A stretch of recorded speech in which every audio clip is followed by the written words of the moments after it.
Sangre de mestizos, de Augusto Céspedes. Humo de petróleo. Una procesión gigantesca de bultos ciegos por encima de los árboles del camino formaba el polvo levantado por los camiones. Debajo de ella se sumergía el estruendo respiratorio de los motores sobre las ruedas totalmente hundidas en la arena. Más bien parecían camiones sin ruedas, flotando en un blanco mar. ¡Cabro! ¡Cava aquí! ¡Ahora allá! Cada átomo de polvo era un irradiador térmico y la enorme masa rodeaba a los hombres como el humo de un volcán. En 4 horas lograron pasar el arenal de Huachalla.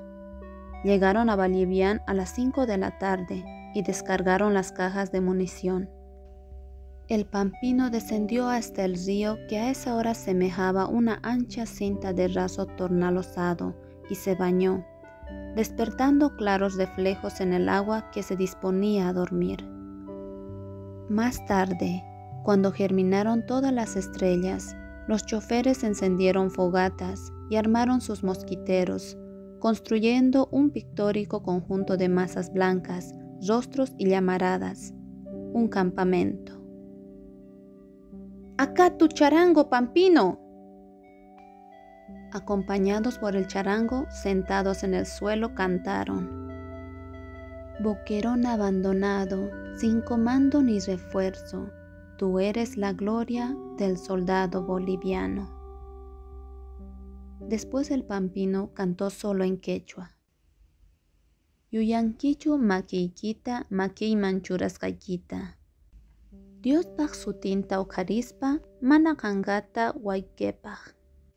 Chunkituy urpilitay, nipita ganta hinata mak'asqa much'akuqtaqa. Los demás choferes le escuchaban con melancólico arrobamiento, pues el Pampino tenía voz dulce, sobre todo cuando entonaba los aires indígenas.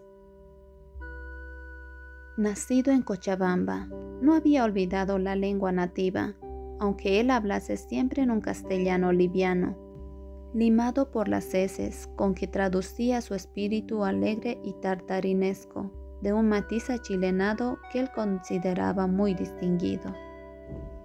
Hasta agosto de 1932 era muy conocido en los minerales de la Patiño Mines y en el pueblo de Uncía, donde imperaba con su pedantería, su cinismo y su autocamión. Antes de su movilización, fue el chofer de confianza del ingeniero Pitt, a quien traía y llevaba con motivos de las francachelas que éste hacía en Oruro. Le llamaban el Pampino, no solamente por el modo de hablar con que quitaba al castellano su perfil aguileño, transfigurándolo en ñato y monosilábico, sino porque realmente se había compuesto para su vida de relación una personalidad caracterizada por rasgos y aficiones tan costeños que le naturalizaban como un verdadero hijo de las salitreras del litoral de Antofagasta. Aunque no de origen, resultaba chileno de afición, puesto era nativo de Cochabamba, donde vino al mundo antes del centenario, cuando el ferrocarril eléctrico amenazaba a devastar las huertas de higueras y maizales. A la edad de 3 años, sus padres, un mestizo y una chola, abandonando la herrería del final de la calle de Santo Domingo, donde el padre hacía resonar el yunque, le llevaron a Oruro. Allá, atraídos por la fascinación que en aquella época matizaba de espejismos áureos las pampas salitreras, se enrolaron a las masas de obreros bolivianos que migraban a Chile. No era solo la necesidad del trabajo la que al andariego escozor del cochabambino le desplazaban del umbrío sosiego de sus molles y alfalfales, sino ese hechizo que por anomalía despierta en la gente agricultora un afán centrífugo de aventura, igual al que proyectó a Simón y Patiño desde el valle de Caraza por la hipérbole de los millones. Un novelesco atractivo de fantasía y azar actuaba en el inocente de los cochabambinos, desorbitándoles del eglógico valle para lanzarlos hacia los minerales de Oruro y Potosí, o hacia las pampas del guano y salitre a la costa, presentida por sus ojos mediterráneos como un collar de puertos diamantinos poblados de bajeles áureos. De ese espíritu migratorio, aventurero y diastólico, quedaron en la sangre del hijo los zumos más densos como única herencia del padre, que no obtuvo sino el salario de bronce y la tuberculosis en 4 años de trabajo en los campamentos salitreros. El pampino conserva en su memoria solo la imagen de las chimeneas de algún establecimiento de las pampas, desnudas y deslumbrantes. Antofagasta no era sino una niebla en que se esfumaban las casas de madera, las palmeras y grandes montones de sacos y cajones en el puerto y las olas y gaviotas en el mar. Un zaguán obscuro con las paredes veladas de telarañas y polvo que daba entrada a un patio donde su madre lavaba ropa y un gringo borracho que les regaló media libra esterlina por llevarle la maleta, eran los recuerdos más claros de su infancia. A los 6 años, el padre la había llevado de la mano a la estación y había tomado el tren repatriado a Bolivia en un cowboy que devolvía a su país los innumerables obreros cesantes por el paro de labores salitreras en aquel tiempo. El repatriado traía el principio de la tuberculosis. La completó en un día con la colaboración de la empresa Simón Patiño y se acabó en 2 años más. Durante el transcurso de esos años, la existencia del hijo se desarrolló casi abandonada, cerca de una chola que vendía chicha en una miserable casucha de piedra negruzca, construida en una altura por donde se prolongaban una callejuela del pueblo, enclavado en un frío pliegue de la enorme masa de los cerros estañíferos. Ayudaba a un chofer que transportaba barrillas de estaño. Fue posesionándose insensiblemente del mecanismo del camión, y no se podría decir cuándo se lo confió el chofer. De camión en camión, de año en año, sirviendo a Patiño o a sus empleados, llegó a chofer de un ingeniero inglés, al que transportaba velocidades fantásticas por los caminos ceñidos a la cordillera o por las planicies azulosas del altiplano, cortando el aire helado como una navaja, mientras el ingeniero, habitualmente ebrio, le gritaba: «¡Es muy bueno velocidad! ¡Más rápido!». La tendencia centrífuga de su sangre le hacía sentir aprisionado por los cerros metálicos y prietos. Una vez que entró al socavón, experimentó una imborrable sensación de disgusto, una aversión orgánica a la oscuridad y al límite. Le gustaba en cambio el aire libre de la carretera. Inconscientemente tendía a la amplitud del horizonte, a extensiones oceánicas, y su ansia fallida de volver a la costa fue elaborando a modo de compensación un mundo ilusorio de embustes traducidos en manifestaciones externas de un extranjerismo convencido. Hablaba con el acento característico de los rotos, convivía con los numerosos chilenos del mineral, y en su fértil imaginación dio vida a todo un mundo episódico transcurrido en la fabulosa costa de Chile, decorándola con hechos, anécdotas y mujeres. De ahí que en un día le apodasen el Pampino, y que él mismo concluyese por convencerse de haber vivido en el litoral de Antofagasta hermosos años de escabrosa adolescencia, llena de vicitudes. Este pasado imaginario y su presente altanero y cosmopolita le vestían de prestigio ante las mujeres.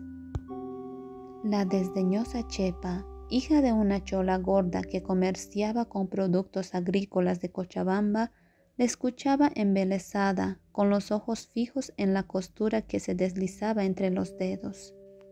Tenía el rostro de un óvalo perfecto, y las pestañas negrísimas como las 2 trenzas que caían sobre su espalda airosa. «No te creo, no te creo, no te creo», respondía a todas las promesas que con acento de hombre poderoso le hacía el pampino. La madre viajaba con frecuencia a Yayagua o a Oruro y dejaba a Chepa sola.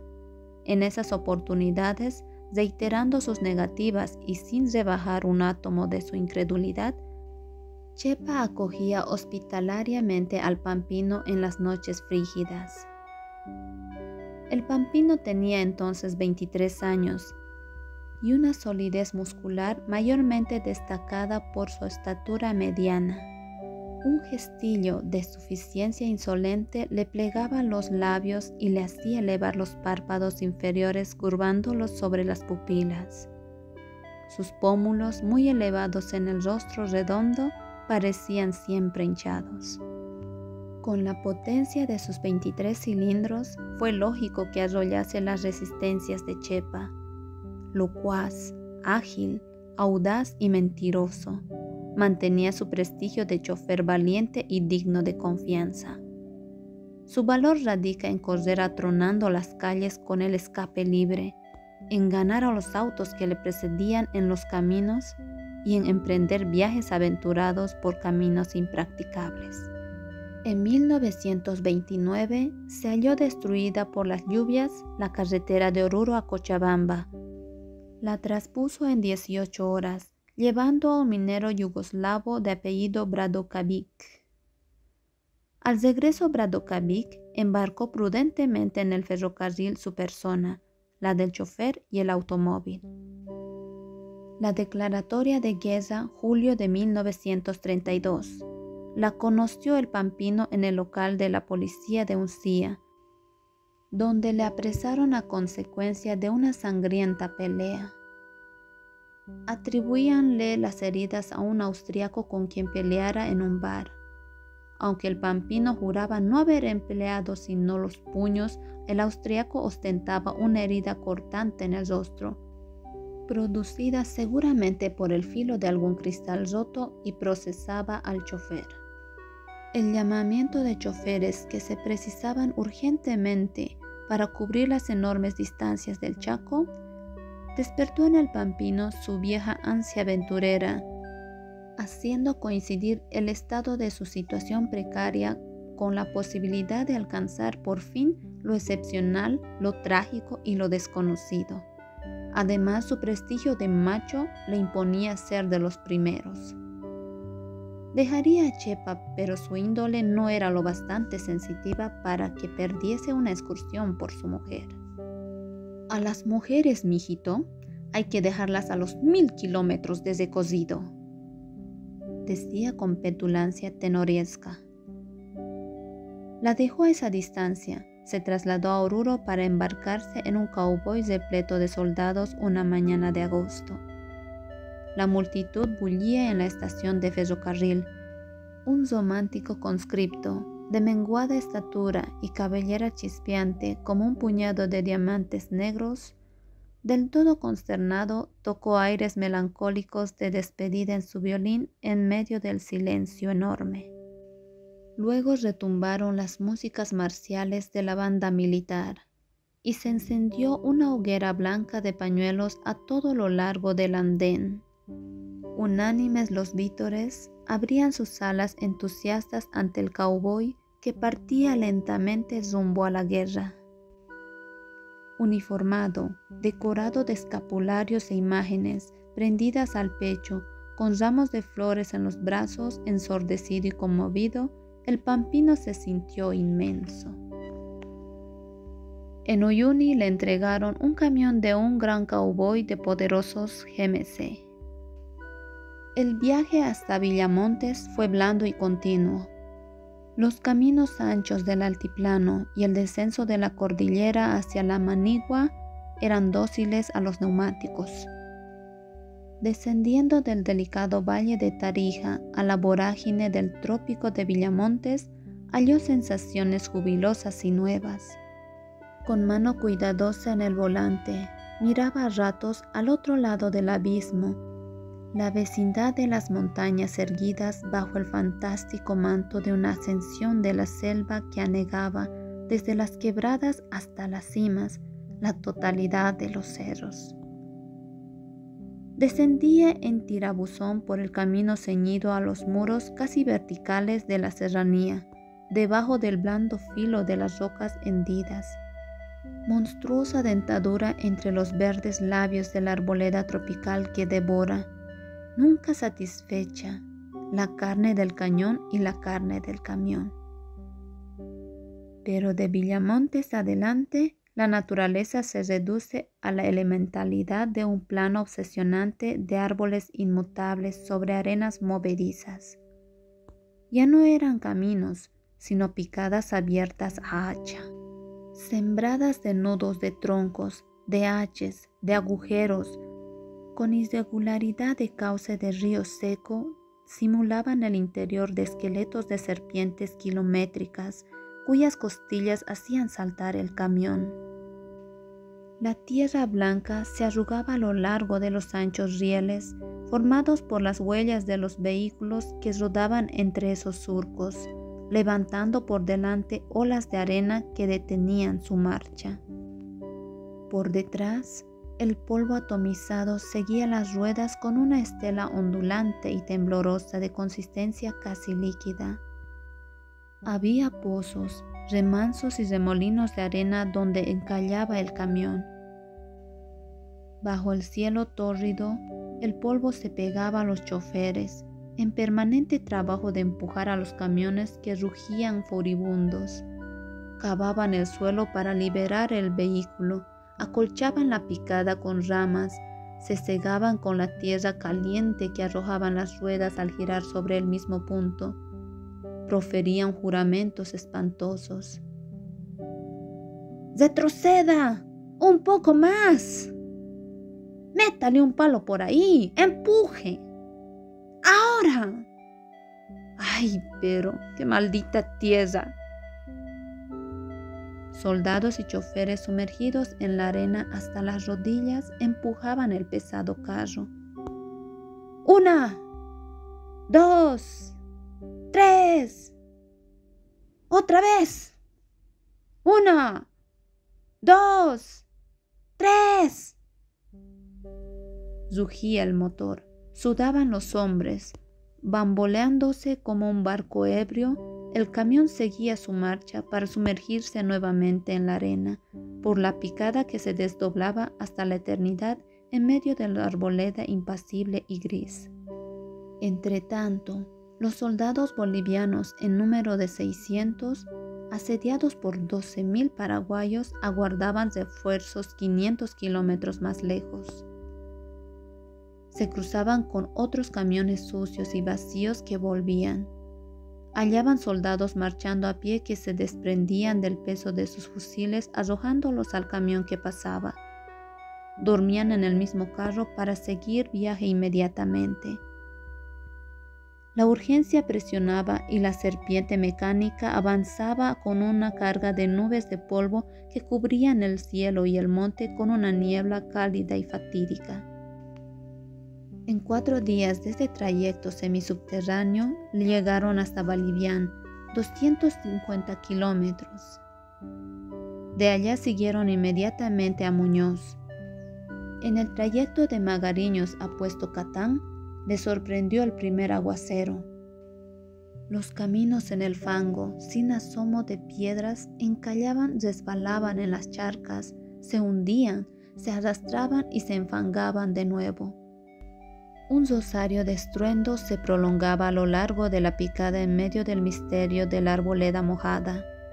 Atronaba un motor y como una cadena de ecos, más allá otro camión y otro más allá, pugnaban con todas las voces y fuerzas de sus cilindros para desprenderse del apretón del lodazal, pulpo lúcido y negro, del que choferes y ayudantes, colaborados a veces por los chulupis, intentaban librar al camión, tapando zanjas, nivelando huellas, palanqueando con ramas de árbol, acuñando con troncos, y jurando terriblemente ante la mueca áspera de los árboles.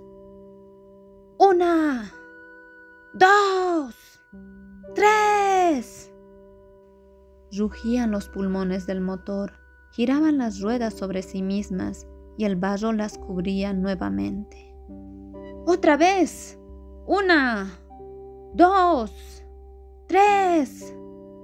¡La gran 7! ¡Tiesa puerca! Los choferes se metían debajo del camión y luego salían a tomar el volante turbios de lodos, iguales maquetes escultóricos de arcilla. ¡Por fin!, gritó el pampino al abrirse ante sus ojos la plazoleta de Muñoz. Pero les hicieron seguir hasta Saavedra. Los 500 kilómetros de todo ese trayecto de hormigas abrieron en el alma de Pampino una laguna de tierra infinita, separándole de su antigua existencia, como si fuese un nieto de sí mismo, de aquel Pampino de Uncía. Después de 2 años de esa vida de condenado a trabajos forzados, estaba empapado de la arena y el fango de las picadas infinitas con el que el Chaco se enredó en su vida. Tenía la piel de las nalgas y las espaldas con costras semejantes a quemaduras producidas por este roce eterno del asiento. Durante mucho tiempo perteneció a la columna mallea que hacía el tráfico desde Vallivián y zadeando por las picadas que van desde la ribera del Pilcomayo hacia el interior del Chaco a los Fortines Muñoz, Saavedra, Aguarrica y Nanagua por un lado y Platanillos, Cabezón, Loa, Corrales y Camacho por el otro. Las mutaciones de la campaña hicieron que en agosto de 1934 fuese trasladado a la zona de Carandaití, Boibé, Algodonal y Algarrobal, a donde se desplazó el grueso del ejército a consecuencia del avance paraguayo. Aquella noche de agosto, los camiones dormidos a la vera del camino, llenos de tierra como salidos de un terremoto, aguardaban. Cerca de ellos los choferes esperaban órdenes, siendo esa columna la única que quedaba en el sector. Rodeando una hoguera, el Pampino y sus camaradas fumaban y masticaban coca, lo que parecía contagiarles de una epidemia bubónica que les abultaba un cigarrillo abrillantado en un punto por el reflejo de las llamas. Hablaban del peligro en que se hallaba la zona, porque las escasas fuerzas que guarnecían la línea no alcanzaban a cubrirla, de modo que era fácil para el enemigo infiltrarse al amparo del bosque y dar una sorpresa. Otras noches, los choferes reían de las palabras de Pampino y de sus fanfarronadas. Les era al mismo tiempo insustituible y antipático por su amenidad y su pose altanera y suficiente. El Pampino, a pesar del polvo y el barro, procuraba destacar su personalidad de hombre que había alternado con ingleses y sabía mucho de la costa. Poseía botas.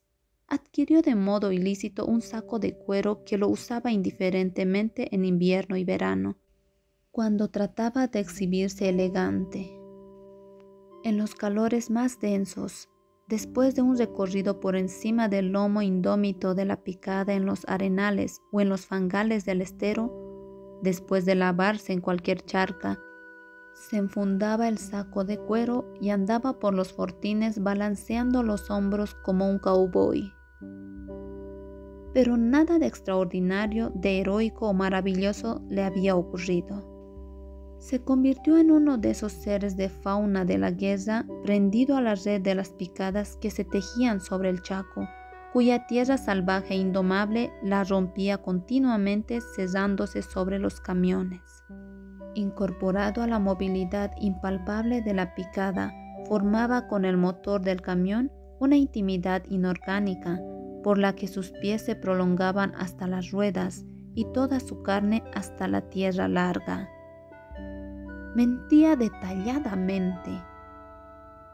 Cuando estuve en Antofagasta, o en Iquique o Valparaíso, fraguaba aventuras, salvando con agilidad el remolino de las contradicciones entre una mentira y otra. De la guerra solo podía referir hazañas relacionadas con robos y hurtos. Él fue quien, entre sus innumerables fechorías, trasladó en cierta ocasión desde Muñoz a Saavedra a unos corresponsales de la United Press. Llegados al fortín en una clara noche de luna, uno de ellos, abrumado por el calor y considerando la belleza del cielo, decidió dormir al aire libre, armando su catre de campaña a la luz de la luna y durmiéndose después de depositar sus hermosas botas americanas al lado del lecho. El pampino, que presenció la escena, esperó que durmiese y, aproximándose a paso de gato, le robó las botas. Al día siguiente, el corresponsal, vestido de colán y calzado con unos zapatos que le dejaban al descubierto las canillas, siguió viaje en el mismo camión en que fueron trasladadas sus botas, perfectamente disimuladas dentro de una lata de gasolina para ser comerciadas en línea de fuego. De cosas análogas se componía la espiritualidad narrativa de Pampino, pero aquella noche una influencia grave llevaba las palabras de los choferes hacia reminiscencias tristes. De cuclillas unos, sentados otros con las espaldas arrimadas a un tronco de árbol, y los demás tendidos de lado y apoyados sobre un codo, alrededor de la hoguera que alimentaban de cuando en cuando con ramas y gasolina, hablaban de hechos de la campaña. Cada una de las picadas desiertas, sin más almas que la de los suris, los lagartos y los quirquinchos que las atravesaban, habían ido envolviendo en el carrete del corazón de los choferes el hilo doloroso del espacio, el sentimiento trágico de la distancia, infiltrándose con el hábito de un trabajo forzado en los músculos, acumulándoles día a día en lluvia de polvo, anegándoles de lodo, de cansancio y de arenas, como un anticipo de la muerte con el que el Chaco hambriento enterraba a los hombres en vida. Lo peor, siempre es el arenal de Guachalla a esta parte. Poníamos cueros secos de vaca para que pasara el camión, porque la cama de ramas se quebraba y era lo mismo. Pasaba y poníamos otra vez el cuero delante, y así horas y horas, a la ida y a la vuelta. Y la picada de Toledo desde el cruce, por nada del mundo trabajaría otra vez ahí, ni un puestito, ni una gota de agua en todo el día. El camino vacío, siempre vacío, daba miedo. ¿Yo? Decía otro chofer de enormes espaldas cuya sombra trepaba hasta las cimas de los árboles. Yo todita la época del kilómetro 7 y la de Nanagua he andado de Muñoz adentro. Ese pantano del 28. Nos hemos atrancado una vez ahí 3 días, enfangados toditos los camiones, metidos hasta la carrocería en el barro. Todo el día nosotros también en el barro, caliente como caldo. Los mosquitos, también por miles, salían de los pantanos y nos hacían hinchar las manos como pelotas. Nuestras caras igualito que de elefantes. Entonces mandaron una columna de socorro de Muñoz. Ni por dónde desviar la ciénaga. Se enfangaron también. 40 camiones tirados para un lado, para otro. Se querían chupar la ciénaga. Llorábamos de rabia con las picaduras, y como llevábamos provisiones, 2 días estuvieron en línea sin comer. Y añadió como epílogo: de esa columna han muerto ya el Aluzalde y el Puca. El Densei ha salido evacuado. A mí me ha pasado una cosa terrible en la picada Medina. No usaban esa picada al principio. Rectita como una flecha es. Me mandaron de Campo Jurado por ahí. 250 kilómetros, una recta no más. A los 100 sería cuando se trancó mi carro y no pasaban otros carros por ahí. 2 días he estado con el ayudante casi muriendo de sed. Miraba a un lado y al otro. ¿Vos no ves nada? le decía al ayudante. Entonces él se subía sobre el camión. «Maestro, allá camión creo que es». Y yo subía también y veía una nubecita de polvo que hacía el viento lejos. Nada, nada. 2 días estuvimos hasta que al fin pasó una columna y nos sacó. Como si hubiéramos salido de la primera línea, siempre salimos flacos. Intervino el Pampino. «Las Winchas, línea y todo. Ninguno de estos gallos hace lo que nosotros. Quisiera verlos. ¡Puh!». En el roteo de Campo Jordán, sin bajarme del camión, saqué heridos, metamunición, he estado 22 horas.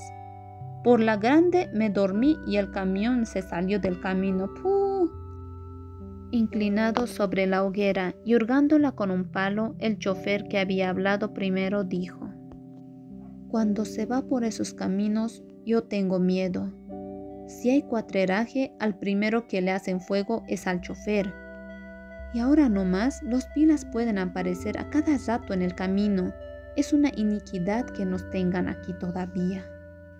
Entonces el Pampino exclamó con displicencia: «¡Puh! Si te salen pilas al camino, les tocas bocina, pues, que se hagan a un lado». En ese momento, la inestabilidad de la situación de la zona se ratificó con los rumores traídos por un chofer potosino que se aproximó al grupo, manifestando en medio de la tensión general haber escuchado decir a un teniente que en la picada de Algodonal habían aparecido patrullas enemigas. Otro comprobó con lógico raciocinio que permanecer donde estaban era tonto, porque los pilas seguramente avanzaban sobre Carandaití, cerrando toda salida a los puestos del centro. Se alimentaron los rumores con el anuncio de haberse dado orden de retirada a las tropas de las líneas avanzadas. La intranquilidad incrementó el alarmismo de los choferes, y mayormente al oír disparos de ametralladoras en la lejanía. «Somos los últimos. Aquí nos tienen para entregarnos a los pilas». A las 11 de la noche llegó un camión de heridos. A medianoche, cuando se acható la hoguera y el manto de sombra empapó el insomnio de los choferes acostados sobre sus camiones, de las casuchas del comando se desprendió una lucecilla que a veces abría un abanico blanco en el camino y otras desaparecía conforme su portador la enfocaba hacia adelante o sobre el suelo. Era un oficial de enlace. El jefe de columna, cegado por la linterna, recibió la orden. «La columna sale ahora mismo adelante, hacia la línea sacar tropa, luego vuelve inmediatamente para continuar hasta Carandaití». El jefe de columna objetó: «Ir hasta la línea y volver se puede, pero nada más, no alcanza la gasolina». «Entonces que vaya uno de sus camiones a traer gasolina. Denle la de otros camiones. Que salga ahora mismo para estar de vuelta mañana, sin detenerse nada más que en el tiempo preciso para cargar». Se habría hecho un círculo de choferes alrededor de los 2 hombres. El jefe de columna los miró. «¿Quién va? Anda vos, Pampino». A pesar de que la destreza del Pampino justificaba esa elección, para todos fue más bien una preferencia de favor. Quedar ahí era permanecer en la boca del lobo y salir librarse del mordisco. No hay sin suerte. El más hablador es el que sale primero. «Pampino, llévate también tu charango». «Oiga, amigo», dijo el Pampino, «para ir se necesita ser más hombre que usted». «Ja, ja, para volver será. Yo le apuesto pues que usted no es hombre de volver». «Cree que me corro, ¿no?». Se produjo el altercado que cortó el jefe de columna.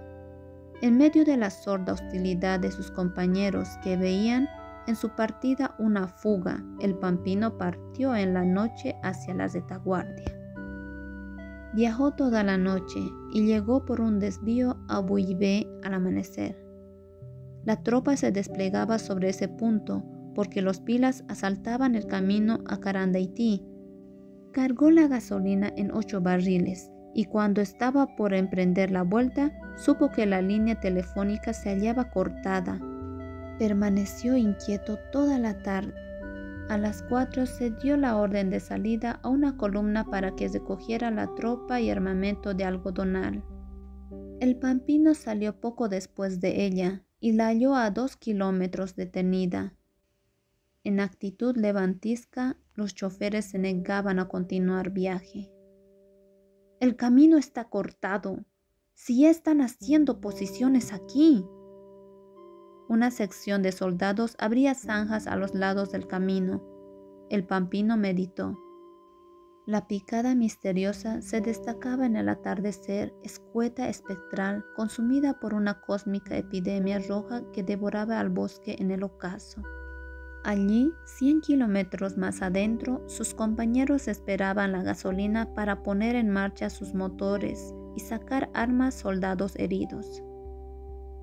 Miró los otros camiones, contempló el camino, como buscando algún aviso en el horizonte. «Oh», dijo, revisó su camión. Luego subió. Les rodearon los choferes y el Pampino advirtió que todos sus movimientos habían adquirido gran importancia. Le gustó la actitud de respetuosa admiración con que todos lo miraban. «Cuidado, no se meta a muy macho», le dijo un chofer. «Mi columna no sale si no llevo gasolina. Váyase por el desvío de la izquierda. Cuidado con los pilas». El Pampino repitió su frase. «Les toco bocina pa' que se hagan a un lado, pues». Puso en marcha el camión. Al partir oyó todavía que alguien le gritaba: «¡Saludos a Estigarribia!». Al kilómetro de recorrido halló a unos soldados de un puesto de retén y más allá a un centinela sentado al borde del camino. Lo llamó. «¿Está libre la picada?». «Nosotros estamos cuidando una senda de salvajes que hay allá. Dice que los pilas pueden meterse por aquí. Más adelante no sé». «Oh, rayos». Siguió la marcha. La masa vibrante cambió de tono en una sinfonía de rumores intermitentes que se fueron estrechando a medida que se alejó, estremeciendo el silencio cerrado por los árboles que se perfilaban quietos sobre el cielo transparente. El polvo le seguía como un fantasma gigantesco. Anochecía. Los árboles adquirieron un tono oscuro que mordía el camino blando, debajo del cielo luminoso, cuyos reflejos sobre la picada se dilataba en una claridad pálidamente melancólica. Los algarrobos, posados a ambos lados del camino, tupidos y esféricos, eran una manada de innumerables tortugas gigantescas dormidas sobre la tierra en silencio. Solo el camión perforaba con su túnel de estruendo la quietud mortal, inmensamente solitaria y plana, que se hacía más tétrica con la vaguedad de las sombras crepusculares. Experimentaba el Pampino una sensación de soledad definitiva. Le parecía ser el último hombre en el último camión que hubiese quedado sobre la tierra.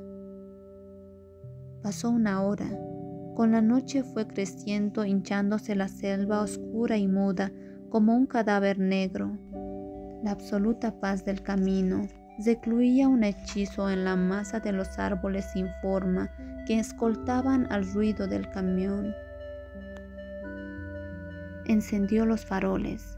Unos troncos blandos hendieron la sombra como los huesos de la noche. Dio mayor velocidad al motor.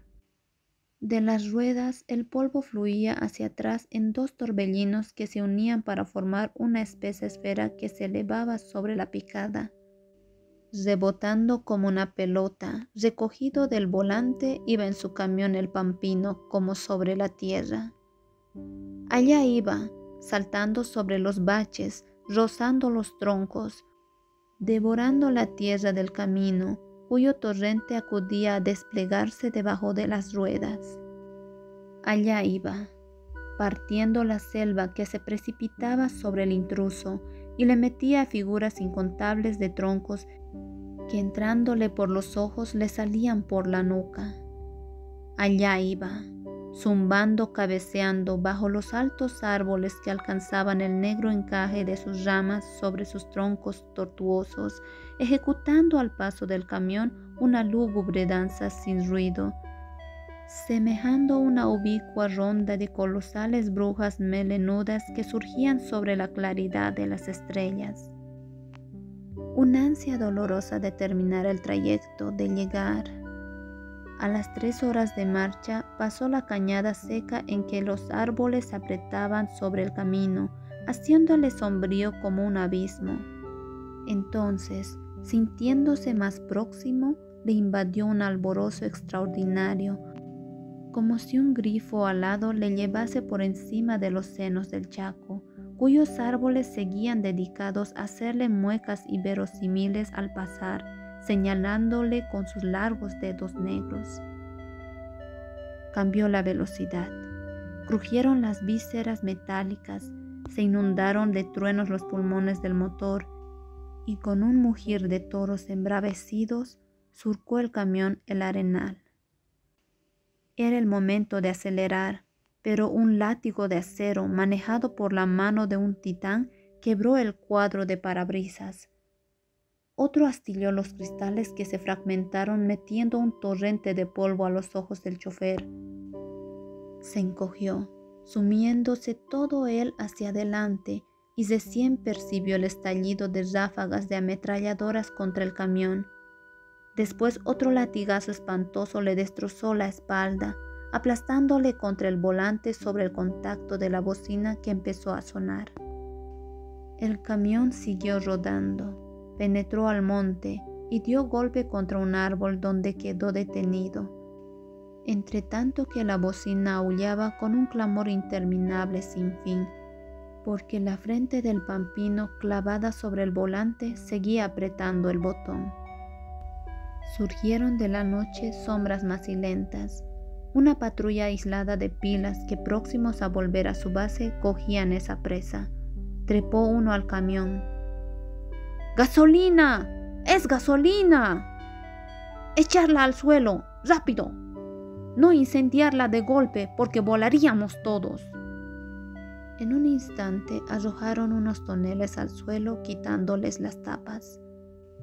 Perforados por las balas, los otros toneles inundaban el camión desde arriba. ¡Apurarse! ¡Apurarse! Uno de los pilas encendió una cerilla y la arrojó sobre el camión. Se inflamó la gasolina y desaparecieron en el seno de la arboleda a la carrera. Un velo de resplandores, festoneado de humo blanco, se extendió sobre el carro. Patas rutilantes de enormes arañas amarillas y blancas anduvieron por el suelo y por encima del camión, multiplicándose en una generación de formas aladas que tiñeron de azul, de rojo, de amarillo el monte desgajado, extendiendo sus tentáculos hacia la cabina donde el chofer se desangraba en una isla rodeada de llamas.